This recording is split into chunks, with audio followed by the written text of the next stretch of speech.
Alloh taolo zino qilmanglar demayapti. Zinoga yaqinlashmanglar degan. Agar kim ilmsizlik qilib tavba qilaylik hammamiz.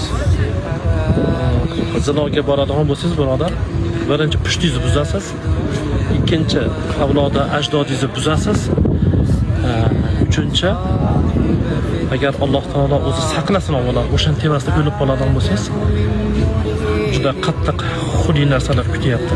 Qanday ma'noda? Qiyomat kuni Alloh taolo o'tiga qo'yib turib, kim bilan necha marta qancha zino qilgansiz, hammasini yelkangizga o'tkazadi.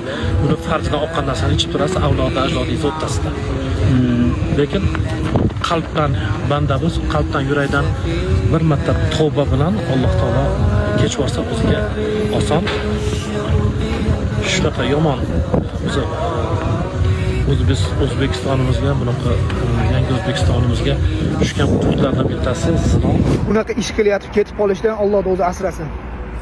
Bu ko'rib turgan videoyimni zinokorlar ko'rib olinglar.